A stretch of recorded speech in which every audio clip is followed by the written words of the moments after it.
یاد رکھیے ریاکاری اتنی بڑی مصیبت ہے، دکھاوا اتنی بڑی مصیبت ہے، نیکی بھی گناہ بن جاتی ہے۔ آپ نیکی کر کے گنہگار بنتے ہیں ریاکاری کی وجہ سے۔ کیسے؟ مثال کے طور پر آپ نماز کی مثال ابھی میں دیا، میں حدیث کا واقعہ میں آپ کو سناتا ہوں، 3 ریاکاروں کا واقعہ بار بار ہم بیانوں میں سنتے ہیں۔ 3 انسانوں کو کل قیامت کے دن اللہ تعالیٰ ان کی نعمتوں کو یاد دلائے گا۔ پہلا انسان شہید، اللہ کے راستے میں لڑتے ہوئے اپنی جان اللہ کے حوالے کر دینا، اس کو کہتے ہیں شہید۔ کتنا بڑا درجہ ہے، جان ہی اللہ کو دے دینا۔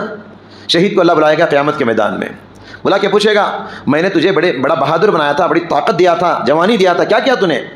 وہ کہے گا پروردگار میں نے میری طاقت کو تیرے راستے میں لگا دیا اور اپنی جان کو تیرے حوالے کر دیا، شہید ہو گیا۔ اللہ فرمائے گا تو جھوٹا ہے، تو نے اللہ کے راستے میں جان اس لیے دیا تاکہ لوگ تجھے کہیں بڑا بہادر انسان ہے، نام کے لیے تو نے کیا تھا، لہٰذا دنیا میں فقط کیل، دنیا میں نام مل گیا تجھے، لوگ جو شہید بول کے پکار لیے، بہادر بول کے نام پڑ گیا تجھے، اب آخرت میں تیرے لیے کچھ نہیں ہے۔ فرشتوں کو حکم ہوگا اس انسان کو منہ کے بل گھسیٹتے ہوئے جہنم میں لے جا کے پھینک دیا جائے گا۔ دوسرا انسان کو لایا جائے گا، وہ عالم ہوگا، وہ حافظ ہوگا۔ اللہ پوچھے گا میں نے تجھے اتنا علم عطا کیا تھا، تو حافظ قرآن تھا، تو عالم دین تھا، اس کے ذریعے سے، اس علم کے ذریعے سے تو نے کیا کیا؟ وہ کہے گا پروردگار تیرے علم کے ذریعے سے لوگوں میں نے علم پھیلایا، لوگوں کو نصیحت کیا اور اچھی آواز سے قرآن پڑھا کے لوگوں کو سنایا، نماز پڑھایا۔ اللہ فرمائے گا تو جھوٹ بول رہا ہے، تو نے قرآن اس لیے پڑھا تاکہ تجھے لوگ قاری بول کے پکارے، تو بیان اس لیے کیا تاکہ تجھے اچھا مقرر بول کے پکارے، دنیا میں تجھے نام مل گیا، اب آخرت میں تیرے لیے یہاں کچھ نہیں ہے۔ اللہ فرشتوں کو حکم دے گا اس کو بھی منہ کے بل گھسیٹتے ہوئے لے جا کے جہنم میں پھینک دو۔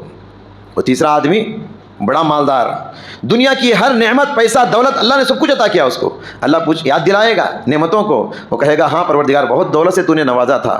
اللہ فرمائے گا تو نے کیا کیا اس دولت کو؟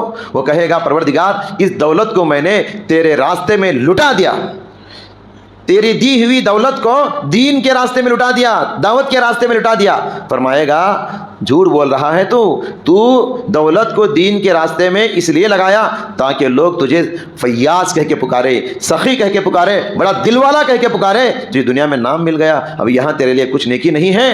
اسے بھی حکم ہوگا فرشتوں اسے منہ کے بل گھسیٹتے ہوئے لے جا کے جہنم میں پھینک دو۔ آپ نے دیکھا اس واقعے سے 3 ریاکار بڑی بڑی نیکیاں کیے، خدمت دین کیے، اللہ کے راستے میں پیسہ لٹائے، حتیٰ کہ اللہ کے راستے میں مال کیا جان بھی دے دیے، مگر کچھ فائدہ ہوا؟